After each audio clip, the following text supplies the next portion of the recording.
میرے ساتھ بہت سارے لوگ نا تصویریں کھنچواتے ہیں، حالانکہ میں زیادہ قائل نہیں فوٹو کا، شاید آج تک میں نے ڈیمانڈ نہیں کی کہ میری فوٹو کھینچو، اور ہو سکتا ہے مطلب یہ کوئی کنفرم نہیں، لیکن میری دانش بینش میں ایسا نہیں کہ میں نے کبھی اپنے ہاتھ سے فوٹو بھی کھینچی ہو، مزاج نہیں، طبیعت نہیں، دلچسپی نہیں۔ لیکن میرے گاؤں کا ایک موچی ہے، جوتے گانٹتا ہے، اس شخص نے 4 بیٹیاں بیائی ہیں جوتے گانٹ کے، اور میرے ابا جی بتایا کرتے تھے کہ جن دنوں نا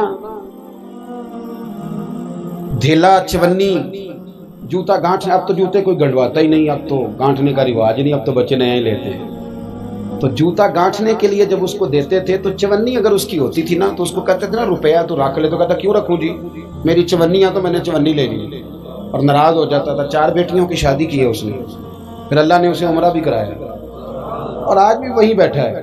تو میں جب گاؤں جاتا تو میں کہتا ہوں چاچا میں تیرے ساتھ تصویر کھنچوانی ہے، تو مجھے کہتے ہیں پتر میرا تو منہ بھی نہیں تو پیا میرے ساتھ فوٹو، تو میں کہتا ہوں یار تو ایک انسان ہے، تو ایک مثال ہے، جس بندے نے ہاتھ پھیلانے سے نفرت کی ہو، اب تو چندہ ہی چندہ رہ گیا ہے، چندہ ہی چندہ، اس کے علاوہ اللہ معاف کرے کوئی دوسری شے۔ میں گلاسکو میں تھا تو مجھے ایک صاحب کہنے لگے آپ نے کوئی اعلان چلان نہیں کرنا، مدرسہ نہیں ہے، میں نے کہا مدرسے بڑے ہیں پر اللہ کا فضل ہے، کیونکہ وہ نبی کریم کے نام کے ہیں تو ہمیں کبھی کمی کوئی نہیں آئی، کبھی نہیں کمزوری آئی، رونے کا مزاج بھی نہیں، وہ چل رہا ہے مدرسہ۔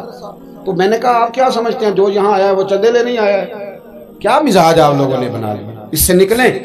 وہ بھی کوئی قومیں ہوتی ہیں جو ہر وقت ہاتھ پھیلا کے رکھتی ہیں۔ قرآن مجید نے صحابہ کی تعریف کی، لا یسألون الناس الحافا، وہ لپٹ لپٹ کر سوال نہیں کرتے۔ یہ اصحاب صفا کی بات کی قرآن پاک نے، لپٹ لپٹ کر سوال، خبردار تھوڑے پہ گزارا کرنا سیکھو، عزت کی زندگی جیو گے۔ اور نوجوان بالخصوص یاد رکھیں، اگر وقار سے جینا ہے، سار اٹھا کے جینا ہے اور مطمئن زندگی گزارنی ہے تو پھر اس بات پہ راضی ہو جاؤ جو اللہ نے ہمیں عطا کیا ہے۔ پھر تیرا 5 مرلے کا مکان، اگر تو نے فراڈ کا مکان خریدا ہے نا 6 کنال کا، تو اس سے تیرا 5 مرلے کا وقار والا گھر بڑا شاندار۔ عزت کے ساتھ اگر جینا چاہتے ہو، حاتم طائی سے کسی نے کہا تھا کبھی تو نے اپنے سے بڑا سخی بھی دیکھا ہے؟ حاتم طائی کا نام ہے نا آج تک سخاوت میں، اپنے سے بڑا سخی بھی دیکھا ہے؟ اس نے کہا دیکھا ہے۔ کون سا؟ کہنے لگا میں نے ایک دفعہ اپنے سارے شہر کی دعوت پکائی تو میں چہرے پہ نقاب اوڑھ کے نکلا کہ پتہ کروں کوئی آدمی رہ تو نہیں گیا۔ تو جب میں جنگل میں گیا تو میں نے ایک بابے کو لکڑیاں کاٹتے دیکھا۔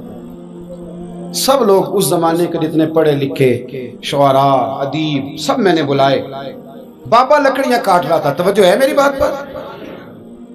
کہتے میں اس کے قریب گیا، چہرے پہ نقاب تھا، میں نے کہا بابا جی آپ کو نہیں پتا آج حاتم طائی کی دعوت ہے؟ کہنے لگا بیٹے پتہ ہے، تو میں نے کہا جانا نہیں؟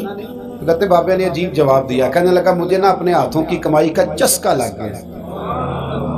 کس کا چسکا؟ ہاں آج کل چسکا یہ ہے کہ کسی کو پارٹی کیسے ڈالنی ہے، کیسے مفت کی روٹی کھانی ہے۔ کس کا چسکا لگ گیا؟ اپنے ہاتھوں کی۔ بولیے۔ میرے نا مدرسے میں ایک لائق بچہ پڑھتا ہے، مالدار گھرانے کا تھا، تو تھوڑی سی نا آپ کو پتہ ہے دوران طالب علمی ہمیں بھی بڑے بہانے آتے تھے تو یہ چیزیں یاد آتی ہیں، تو تھوڑا آگے پیچھے ہوتا تھا۔ مدرسے میں کام ہو رہا تھا تو میں اس کو کھڑکی میں لے کے کھڑا ہو گیا، میں نے کہا بیٹے ایک چیز تجھے دکھانی ہے، جب تیرے سامنے بھنا ہوا گوشت رکھا جاتا ہے تو نخرے کرتا ہے، ادھر بھی آ ایک نظارہ دیکھ۔ مزدور نہ سویرے 2 روٹیوں کے بیچ اچار رکھ کے لاتا ہے، اور جب وہ دوپہر کو کھانے لگتا ہے نا میرے بھائی تو وہ اچار اس کی روٹیوں کو بھی لگ جاتا ہے اور پونے کو بھی لگ جاتا ہے۔ لیکن جب دوپہر کا وقت ہوتا ہے تو مٹی سے لتھڑے ہوئے ہاتھ پہلے وہ جا کے ٹوٹی پہ دھوتا ہے، پھر وہ کیا کرتا ہے کہ وہ پانی کا پیالہ خود بھر کے رکھتا ہے، توجہ میری بات پہ رکھیں، پھر وہ زمین پہ بیٹھتا ہے، اور جب وہ پونا کھولتا ہے نا کبھی اسے کھاتے ہوئے دیکھو، یوں محسوس ہوتا ہے کہ دنیا کی ساری نعمتیں اس کے سامنے پڑی ہوئی ہیں، اور ٹیبل پر بیٹھ کر 22,000 کی روٹی کھانے والے اتنا شکر ادا نہیں کرتے جتنا وہ بندہ شکریہ ادا کرتا ہے۔ یا اللہ تیرا شکر ہے، یا اللہ تیرا شکر ہے۔ اور ان کو لفظ نہیں سیدھے پڑھنے آتے، ویسے بھی لفظ تاثیر سے بنتے ہیں تلفظ سے نہیں، اہل دل آج بھی ہیں اہل زبان سے آگے، صحیح تلفظ نہیں ادا کرنا آتا، لیکن جب وہ ہاتھ باندھ کے کہتے ہیں نا یا اللہ تیرا شکر ہے تو یوں محسوس ہوتا ہے کہ روٹی تو اس بندے نے کھائی ہے، کھانا تو ورنہ شادی کے موقع پر اتنا کھایا نہیں جاتا جتنا تباہ کیا جاتا ہے، کیونکہ مفت کا ہوتا ہے نا، مفت کا۔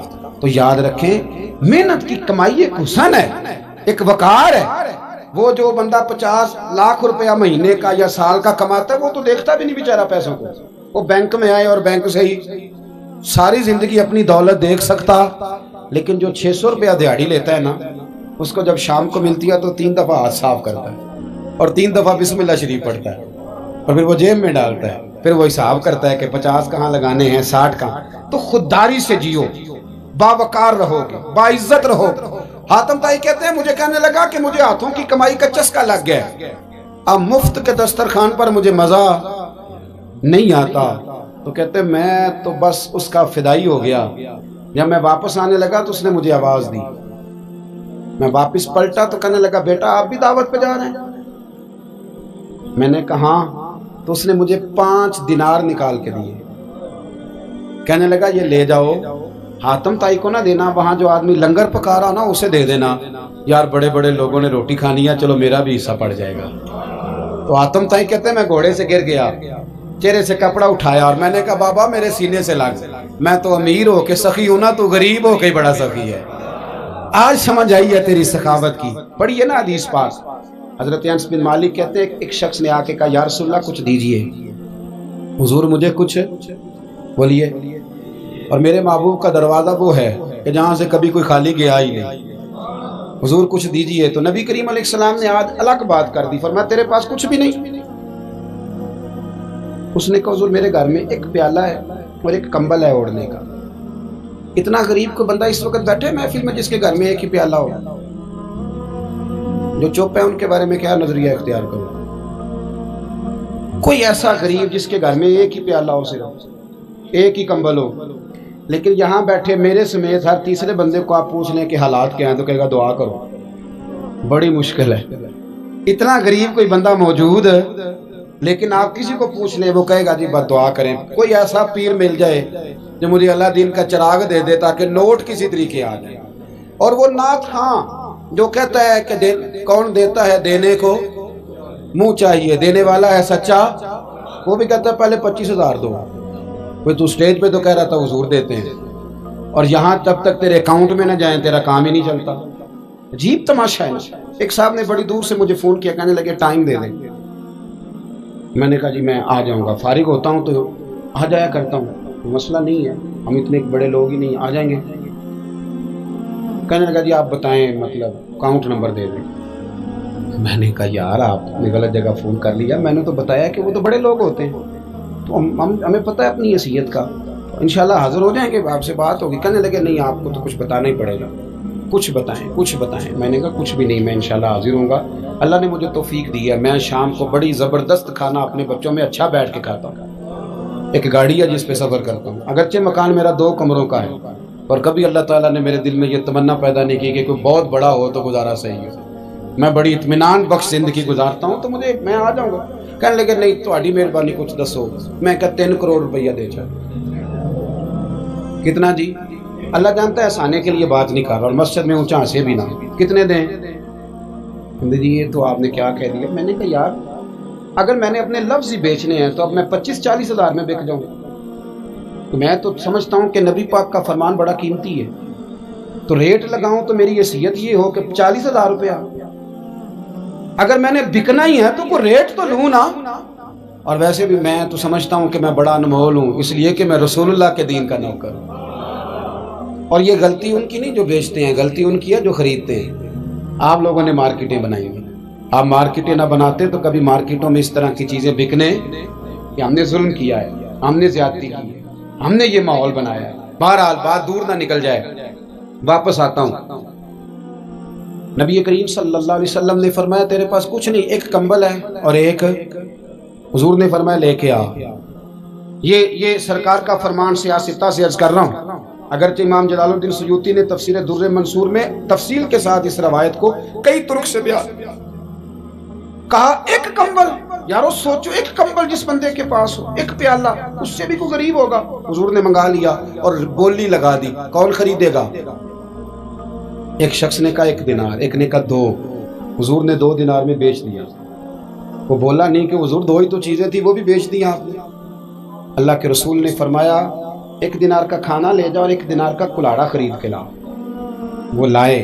حضرت انس کہتے ہیں بندہ بڑے نصیبوں والا تھا، وہ جب کلاڑا خرید کے لایا تو اس میں دستہ میرے نبی نے دستے مبارک سے لگایا، حضور نے دستہ لگایا اور فرمایا یہ لے جنگل میں جا۔ مسلمانوں یہ میرے رسول اللہ کی تعلیم ہے، نوجوانوں غور کرو، اگر معاشرے کو سنوارنا ہے تو اس چیز پر محنت کرو۔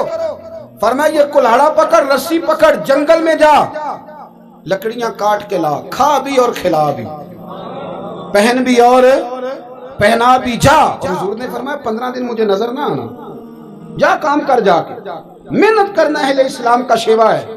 آج پوری دنیا میں ہمارا کشکول مشہور ہے، دھوکہ معروف ہے۔ لوگ کہتے ہیں کہ انہوں نے ایسے ایسے، ہم نے طریقے غیروں سے پیسے نکالنے کے اختیار کیے، ایسے ایسے طریقے کہ کبھی سنے تو شرم سے سر جھک جاتا ہے۔ یہ معیار ہوتا ہے اعلیٰ قوموں کا کہ وہ چندوں پہ زندگی گزاریں، وہ مانگ کر کے کھائیں، یہ معیار ہوتا ہے۔ کسی کونے پہ بریک لگتی ہے تو آپ دیکھیں مانگنے والے کتنے زور و شور سے آتے ہیں۔ خدارا محنت کی عادت۔ وہ صحابی چلے گئے، 15 دن کے بعد آئے، یہ لفظ امام سیوطی نے لکھے، 15 دنوں کے بعد آئے تو حضور نے فرمایا تیرا حال کیا ہے؟ حضرت انس کہتے ہیں مجھے بھی تجسس تھا کہ پتہ تو چلے، تو وہ مسکرائے، عرض کرنے لگے یا رسول اللہ پہلے 1 پیالہ تھا، اب سارے گھر کے برتن بن گئے۔ یا رسول اللہ برکت آپ کی ہے، پہلے 1 کمبل تھا، اب سارے گھر کے بستر بن گئے۔ اور امام سیوطی کہتے ہیں انہوں نے جیب میں ہاتھ ڈالا تو 10 دینار نکالے، عرض کی حضور رکھ لے، میں صحابہ صفا کے لنگر میں حصہ ڈالنے آیا ہوں، یہ قبول کر لے مجھ سے۔